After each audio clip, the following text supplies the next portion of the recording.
Let's rank every single champion from easiest to hardest for Season 14. We'll go roll by roll and have 4 different difficulty tiers that champions will be placed in. Easy, medium, hard, and expert will be the 4 tiers. Easy tier will more specifically consist of champions that should only take you around 0 to 10 games to start having an impact on. Medium tier champions will take you a bit longer with at least 10 to 25 games needed. The hard tier will require you to play 25 to 50 games before you should expect consistent results. And lastly, for the expert tier, 50 games or more will be required for you to really be a force on the champion. But before we get into it, be sure to check out SkillCapped if you want to truly get better at League of Legends. We're the only service that offers a money-back guarantee if you don't climb at least 5 divisions while actively using our service. We do this because our service really does work, and if it doesn't work for you, you shouldn't pay. Learn more at the end of this video or click the link in the description below. So we're going to start off in the top lane and then make our way down the map. The easy tier for top lane consists of champions that you can be impactful with from the moment you pick them up. At the very most, you'll need 10 games on these picks to get some of the mechanics down, but you won't have to commit a ton of time. Most of these champions have very elementary mechanics and have tools in their kits that are extremely powerful, but don't require very much skill to use. Take Malphite for example. He's one of the best autofill top lane champions because no matter how terrible your matchup knowledge is, using R on a fed AD carry and reducing their attack speed with E is foolproof yet absolutely game-changing. The medium tier for top lane is sprinkled with champions that are still relatively easy to pick up, but usually have one unique part to their kit that will require you to spend a bit more time to get the hang of. Take Urgot for example. Pretty simple champion for the most part, but his passive is such a unique mechanic you don't see on any other champion. Really being able to get the most out of Urgot's passive is vital in your success with the champion, and 10 games may not be quite enough to really get it down. 25 games should be enough though, which is why we see Urgot as a nice fit in the medium tier. For someone like Olaf, mechanically he's a pretty easy champion, but much like Urgot, it's really being able to utilize his passive that pushes him into the medium tier. Olaf thrives on lower health, so knowing your limits and being able to min-max that will require more than 10 games. Taking a look at the hard tier for top lane, you're going to need to commit a considerable amount of games to them if you want to see the best results. For a lot of these champions, it either comes down to them having very intricate kits or being more heavily reliant on landing skill shots to be effective. Aatrox is a bit of both, as his Q skill shot is basically 3 spells in one, and how you use it solely dictates your success on the champ. It's not just realistic for the average player to pick up Aatrox and expect to see results right away. 25 to 50 games is a good benchmark for these champions that you should expect to put in before you really start feeling comfortable.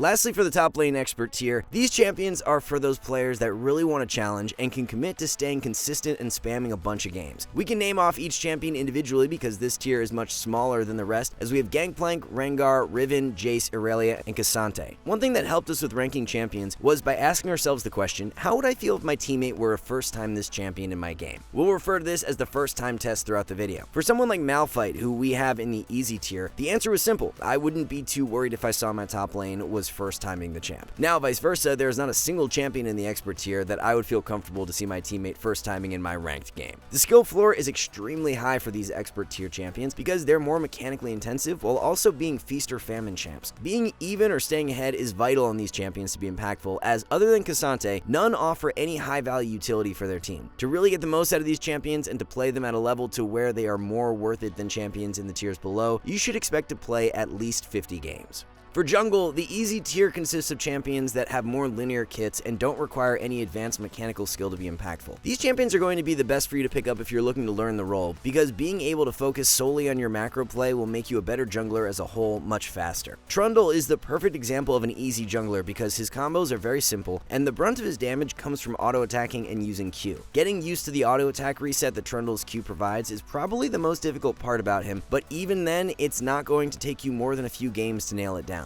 A lot of the champions in the medium tier for jungle may not be that much more difficult than the easy tier mechanically, but the decision making required to play them is generally a bit higher. Take Kha'Zix for example. Pretty simple champion on the mechanical front. His main damage source is from a point and click spell, so in theory, it shouldn't be too difficult to mess up on him. The difference between someone like Kha'Zix and Trundle though is that Ka has less margin for error due to his more squishy nature, so choosing how he approaches fights can be more difficult to grasp. For a more bursty champion like Ka, it's also much more important to know how much damage he's going to deal at certain item spikes, so that when you dive in, you can be certain you'll assassinate your target. So even though for some of these champions they're in the medium tier due to having more mechanical skill required than the easy tier champs, the game knowledge required to play them is a big factor for many as well. For the jungle hard tier, you'll notice that many of these champions have very unique kits. For example, even if you're a jungle main, picking up someone like Briar for the first time is going to be way more difficult than picking up someone like Rammus. Briar's kit is just so different than anything else we see due to her W, so she's one of the more difficult junglers to learn and get the most out of her. For the average player, at least 25 games will be needed with these hard tier junglers before you can expect to see consistent results. Expert tier for jungle consists of champions that are incredibly reliant on impeccable mechanical prowess in order to out-impact junglers in the tiers below. Nidalee, Kindred, Elise, Lee Sin, and Taliyah are the 5 picks that make up the expert tier. If you want to dedicate a ton of time and really one-trick a jungler, these are going to be some of the best options. All 5 of these champions pass the first time test, as none of them are picks that I'd want to see my jungler first timing in my game. When learning these champions for the first time, you should go into it expecting to lose a ton early on. 50 games or more will be required for you to feel comfortable on these champs. For mid lane, we don't actually have all that many champions in the easy tier. A common theme among these picks is that they have a key spell in their kit that is very easy to use but extremely impactful. Annie R, Malz R, Aurelion Sol Q, Swain R, Veigar R, and Pantheon W are completely noob friendly, but they can have such high influence on games. You can go into ranked first timing any of these champs, and you'll actually have a pretty good shot at picking up some wins right off the bat. 10 games should be all it takes to start feeling like you can be consistently impactful on these 6 champions. Similar to the jungle medium tier, a lot of the medium tier mid laners are a bit more mechanically demanding, but more so just require higher game knowledge to pull off compared to the easy tier champs. Naafiri is arguably one of the easier assassins in the game, but when compared to the likes of Annie and Malzahar, she's still more difficult to pull off just due to lacking that big CC spell and relying more on choosing the right openings to burst out a target. If you go in at the wrong time with Naafiri, you can just die without doing anything, but with easy tier champs like Malz and Annie, even if you miss position, just getting off your CC before you die can sway a fight massively. The thought process required to play a lot of these medium tier champions is just a cut above the easy tier. There's a lot of champions bunched up into the hard tier for mid lane and very few in the expert tier, and it's mainly due in part to Hui skewing the meaning of a difficult mid laner. Lots of feast or famine champions in the hard tier, along with more mechanically intensive champions as well. A lot of these champions will require up to 50 games before you really begin seeing results. And the expert tier for mid lane revolves around just 2 champions, being Azir and Hui. With Hui being released, it's completely shifted the meaning of a difficult mid laner. With 9 basic abilities you need to learn, he's just flat out more difficult to pick up than anyone else. Many of the champions we have in the hard tier for this video were actually in the expert tier last season, but Hui is just on a level of his own when it comes down to difficulty, which makes our rankings much different for season 14. Azir keeps his spot in the expert tier, even though you could argue he's less difficult than Hui. We feel that Azir is just more difficult to grasp than any of the hard tier mids, so even though he may not be on the same level as Hui, he's closer than all other mids. You can play Azir like an ADC, sitting back and using his soldiers to DPS, but to really get the most out of him, you need to learn how and when to dive in for catch plays. Even though someone like Xerath is a hard tier champ, he still has this very consistent style of play where he wants to sit back and poke from range. There's really nothing more optimal than that.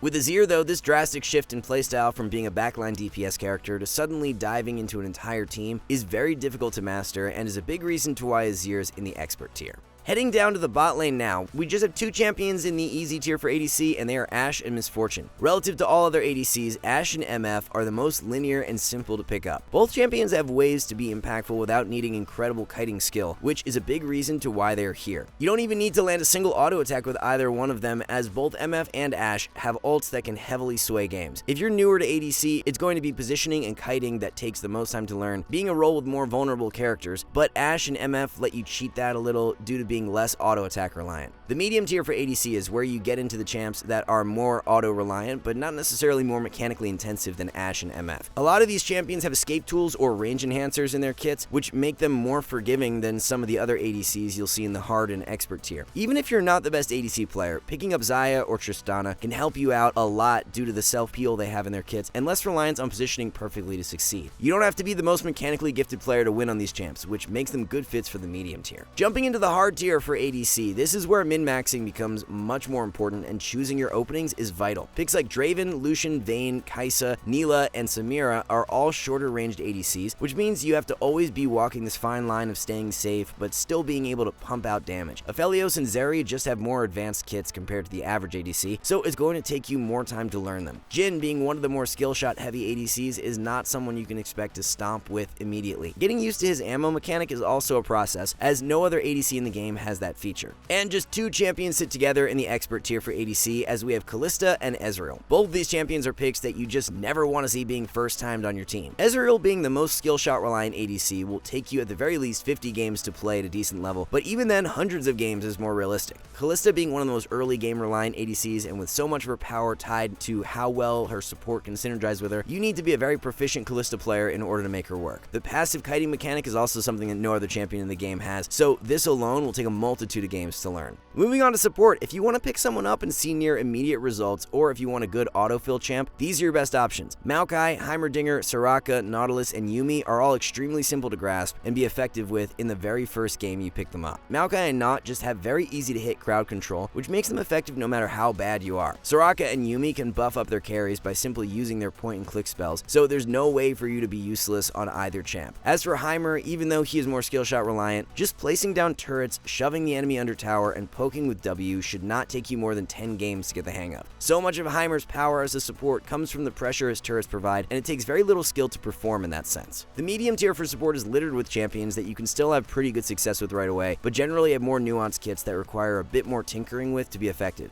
Melio, for example, is a bit more difficult than an enchanter like Soraka because he needs to more carefully choose how he uses his spells. Soraka can just press R at a random time in a team fight and get good value out of it, but Melio's R can be wasted if it's not used on an optimal target or at the correct time. You need a bit more general game knowledge to win with these medium tier supports, whereas you can kind of just face roll your way to victory with the easy tier champs. The hard tier support champions fit into one of two categories or both. They either are extremely unique in how they play the game compared to the average support, or they have more difficult kits to execute. Senna fits into the first category of being more unique because she's an ADC played as a support. There's no other traditional support in the game that needs to weave auto attacks consistently to be effective, which makes Senna more difficult to pick up. Picks like Blitz, Pyke, and Taric are very reliant on hitting their skill shots to have an impact, and if they miss, they're highly ineffective. 50 games is a realistic timetable that you should expect to have to put in before you really begin carrying on these champs. Expert tier for support consists of champions that have extreme reliance on hitting skill shots to succeed, or they have many different ways in which they can approach situations. Bard, Shaco, and Thresh are probably the worst supports in the game to play if you're auto-filled, because there's just so many intricacies to each pick that cannot be learned in just a few games. That being said, the reward for mastering any of these expert tier supports is huge, so if you're capable of being consistent and can spam well over 50 games on these champs, you will reap the benefits eventually.